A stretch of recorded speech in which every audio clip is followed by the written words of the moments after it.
I remember, I'm either going to give you one number, and you need to find the area below it or above it, or I'll give you two numbers, and you need to find the area between them. Which one is this one? You get two numbers, area between them. So you need to find the z-scores for each of those numbers. But the difference is between this one and the previous problems is because we're talking about a sample of 55, then all of a sudden you can't when you find the z-score, you don't use 0.25 for your standard deviation, you use sigma x bar, 2.5 divided by 55. So that's where that 0.3371 comes in. You guys listen up. Noah's going to explain what he did. Noah, go ahead. So I started off by finding the sigma x bar, which is 0.3371. The overall question asks, find the probability that it lies between 17 and 18. So from there, I found the z-score, which is 17, the x value minus the mean, so 17 minus 17.2 over your sigma x bar, which is 0.3371. That gives you negative 0.59. And then for 18, you get the x value minus the mean, so 18 minus 17.2 over sigma x bar, which is 0.3371. That is 2.37. After that, I drew my picture. So negative 0.59 lies on the left side of 0. 2.37 lies on the right side. We're trying to find the area in the middle. And then I use normal CDF, negative 0.59, comma 2.37, and you get 0.731. Or that, you got that. Yeah. All right, everybody good? Questions? Do you guys need 30 seconds with your neighbors to talk about this? Okay, take 30 seconds with your neighbors. Discuss it.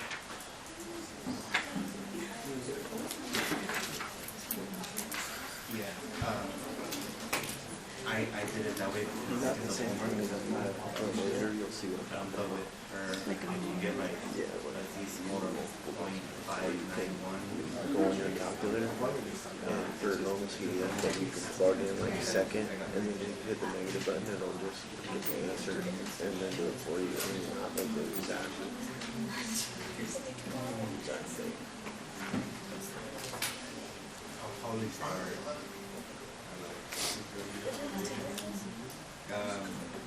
This building.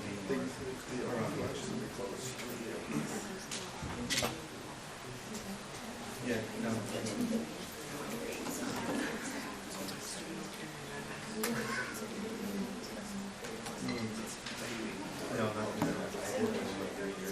All right, so now we're going to talk briefly about 6.4, which is a normal approximation to the binomial distribution. Let's get Corey. Can you read for me? Normal distribution is often used to solve problems that involve the binomial distribution, since when n is large, say 100, the calculations are too difficult to do by hand using the binomial distribution. Right.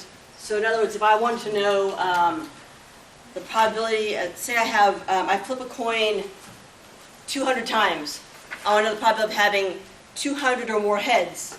I'd have to find the probability of 200, 201, 202, 203, 204, all up to 300, add those all up. That's a lot, right? But the neat thing is that when it is big like that, very often we can approximate using the normal distribution. When can we? We can't always.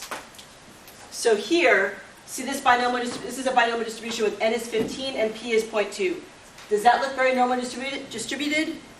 No. Not so much. But this one over here, this is when n is 20 and p is 0.5. That looks nice and normal. You guys see that one? So we can use it. It's pretty darn close. It's slightly off here a little bit, but fairly close. So when can we use it? We can use it when we take n times p and we get something 5 or more, and n times q is also 5 or more. So notice when your n is pretty big, then, and your p is not totally skewed, then you're in pretty good shape. By skewed, I mean when your p is, reasonably close to the middle. And the further away from the middle of the p is, the more n you have to take to get there. All right. But here's the issue. Binomial distributions. What's my x variable? What's the thing that varies? Binomial distribution. Okay, what's binomial? Let's refresh. Binomial distributions. What do we know about it? There's one variable, but there's two outcomes, two possible outcomes. So there's a trial that's happening over and over again, and it has two possible outcomes. Good. So two possible outcomes. What else do we know? The outcomes are independent of each other. So in other words, if I flip a heads once, then it doesn't affect the probability of flipping a heads again the next time. Keep going. Yeah, and well, your little p. Yeah, your little p is constant. So the probability of one little success of whatever one little trial is, that remains the same. So you guys following what we're saying? Okay, and then there's the last thing is, which was the first thing we listed, which is something about how many times I'm flipping this coin or doing this trial over and over again. It has to have a set amount of times. It's Set amount. set amount, yes. I said 7 amount of times. Yeah, set. Yeah, it's a fixed amount of times. I know before I begin how many times I'm going to do it. So that's binomial. So the thing that varies, so my n and my p for binomial, those things are fixed. How many times I'm going to do it, and what's the probability of one little flip. Those are totally fixed for any binomial problem. My n and p are my fixed things. What varies is my variable, which is x. What's x stand for? Number of successes. So I know I'm going to flip this coin 10 times. And I know the probability of each flip is 50%. But what will vary is, out of 10 times, how many successes will I get? How many heads will I get? Or how many tails, if tails is my success. Whatever I decide I want as my success. So my x is what varies. Binomial, is my x discrete or is it continuous? What's x again? Number of successes. Is that discrete or is that continuous? Talk to your neighbors. 15 seconds. Talk to your neighbors about it. Discuss it. And why?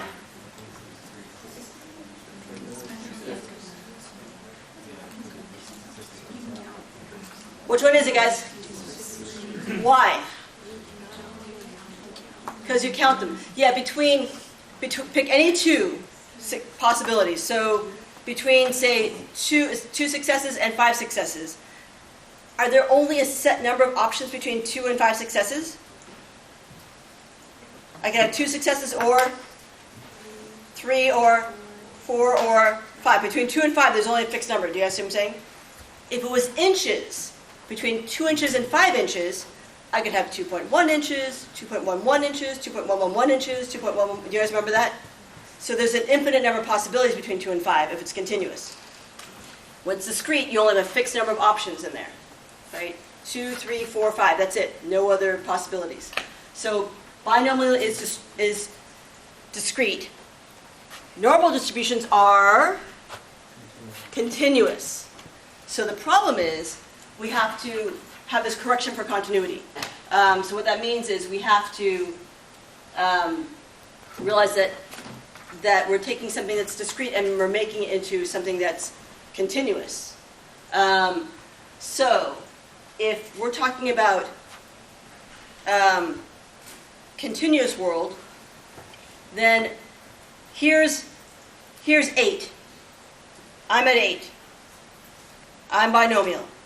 I'm 8. So what's over here to my left? 7. Is everyone, you guys with me on this? Okay, 8. The one over here is 7. What's the one over here?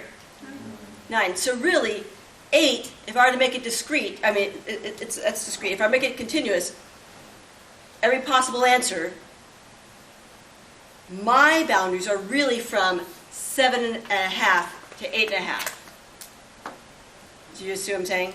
So the boundaries for me, everything at 7.5 to 8.5, I would say that's 8. So 8, if you're going the opposite way, you'd say that 8 is really from 7.5 to 8.5 in continuous world. And 7 is really from 6.5 to 7.5 in continuous world. You guys have done it the other way. You've said, you've taken numbers and you've rounded them to whole numbers. You know that if you're measuring anything from like, you found boundaries, so it's boundaries basically. The boundaries of 8 would be 7.5 to 8.5. You guys are all good with that part? So when I'm looking up the area, if I wanted to find the probability that x is 8, then really I'd find the area between 7.5 to 8.5. And that would be the approximation for x being 8. It's just sort of adjusting that a little bit. Here's an example. Ian, go ahead and read. Reading while driving. The magazine reported that 6% of American drivers read the newspaper while driving. 300 drivers are selected at random. Find the probability that at least 25 say they read the newspaper while driving. Great. Find my N and my P, everybody. Find N and P. 15 seconds with the papers, go.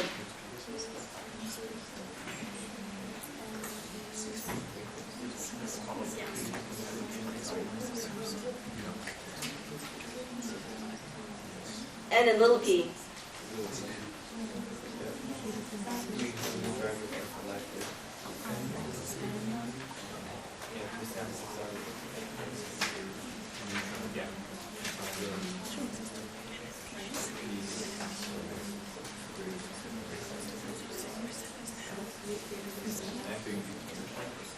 All right. So first question is, what kind of distribution is this? What kind of distribution is this? Binomial? How do you know it's binomial?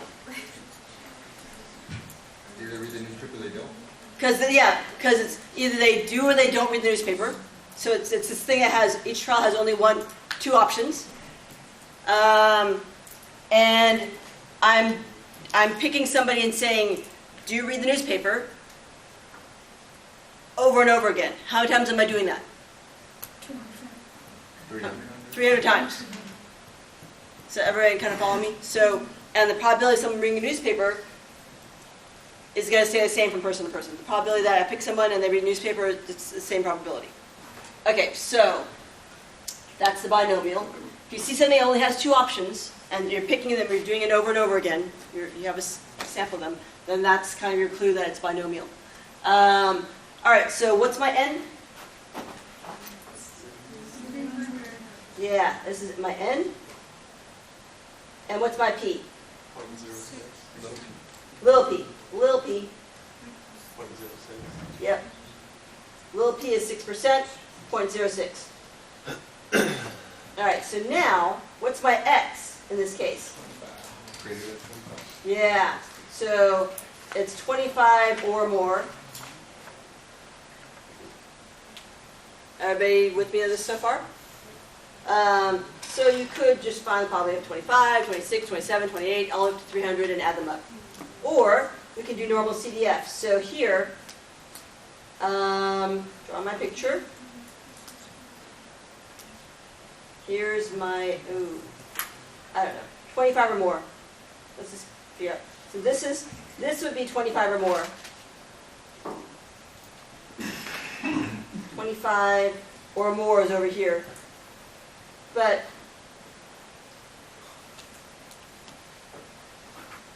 does 25 or more include 25? Yeah. Yes. So remember, because we're going from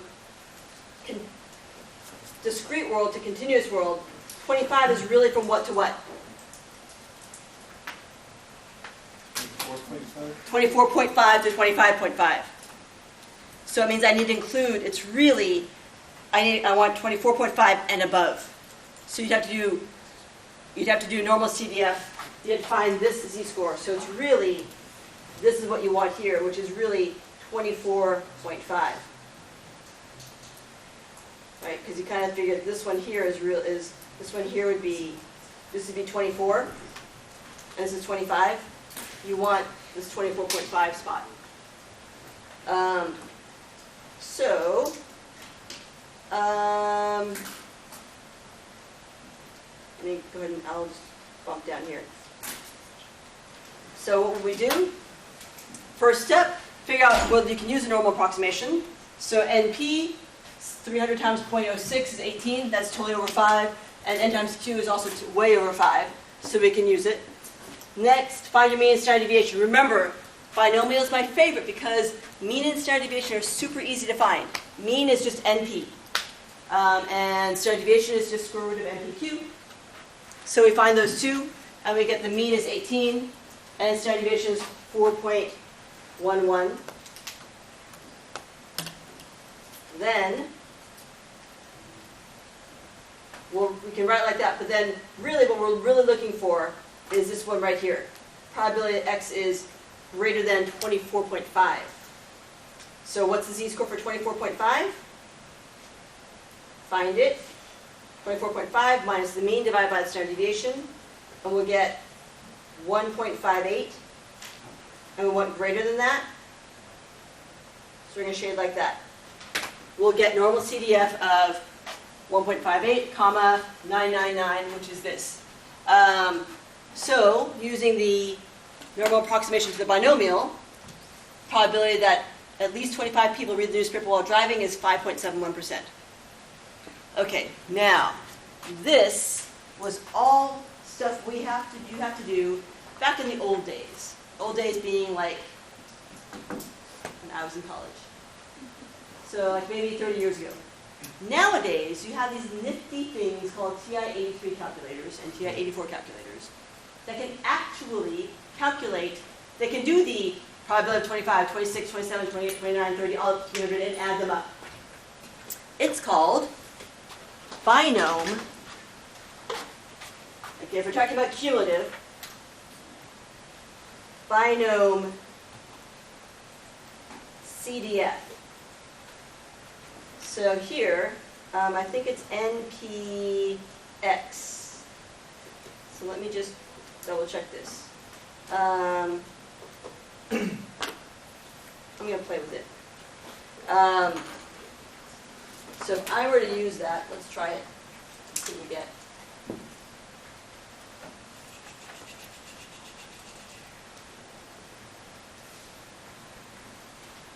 Here, second bars, binom CDF of, my N was 300,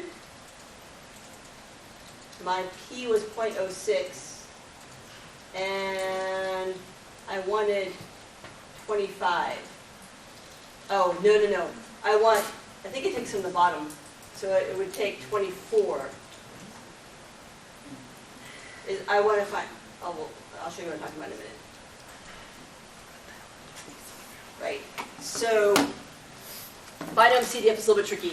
You feed it, it gives you the cumulative up to that point, so I can find everything up to 24. If I want 25 and above, then I find up to 24 and I subtract that from 1. So the real number would be 1 minus 0.9377. So that would really be,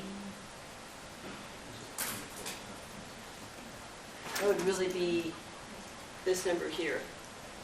1 minus 0.9378, which is 0.0622. So you can kind of see that this is sort of close, but not super close. Do you guys see that? These two things here? So that's why I have to teach you this normal approximation to the binomial, but I'm not going to test you on it because no one uses it anymore. Because your calculators are powerful enough to just find it, the actual number without having to approximate. So those last 8 minutes are all we're going to spend on it. You will not have any homework problems on it. It will not be on your exam. Okay. Everybody okay with that part? Okay. Good. Now, speaking of binom, you can use binom PDF. P is, sorry, not CDF, PDF. That will give you the probability, it'll calculate that part for you. So what you do is you do binom PDF. So it's just like you did, just like we did a second ago. We'll do, I'll show you what I mean. Second, and then the bars again. And you can go down if you want, just go down a fair amount. And you'll see it right there. A, binom PDF. You put in your N, your comma, your P, NPX. N comma P comma X, then it will give you that probability. However, you have to write this down, whatever this is. So in this case it would be your formula. So in this case it would be my N is 8 and my X is 5.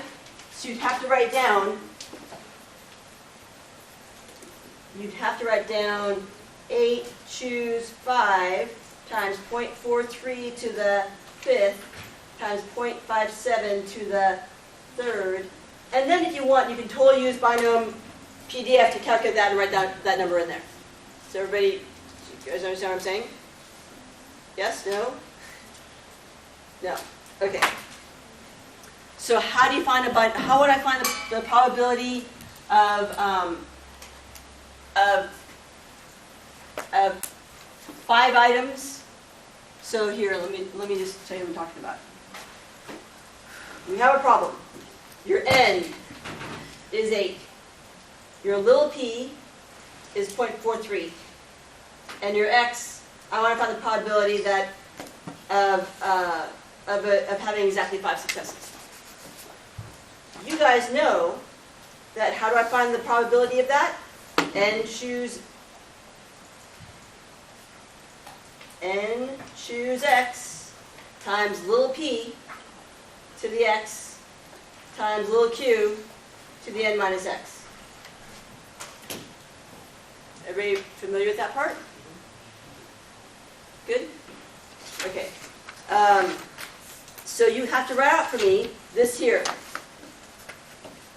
8 choose 5 times, right, 8 N choose X 5 times little p 0.43 to the X 5 times little q, because remember, little p is 0.43, little q's got to be the rest of it, 0.57, to the N minus X, the number of failures. If I have 5 successes out of 8, I must have 3 failures. So to the 3rd. So write this out. You can either calculate it. It's not hard to calculate. Or if you want, or to double check your work, you can always do binom PDF of 8 comma, of N comma P comma X. And that's just another way of calculating it. You can calculate it either way. Here, I'll show you guys.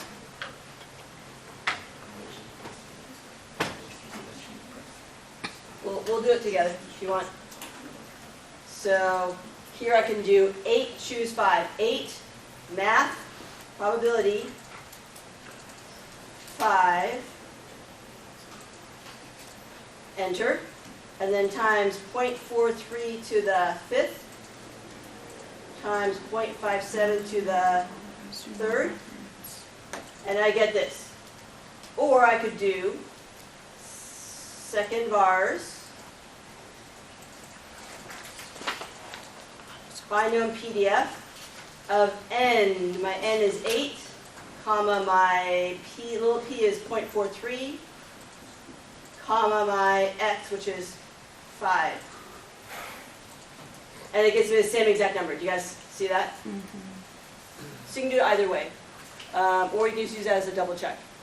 But I do still, I'm still going to be mean and force you guys to write out this part here, because I need you guys to prove to me you understand this formula and kind of where it comes from. Okay. On the final, you won't need to. Right? You can just do the stuff on the final, but on this one, I need it here. Okay. Yes, tomorrow is, on the test, yeah. But not on the yeah. Okay. We're going through it. We have to write it out so that she knows what we're doing. Let's take a break for 10 minutes.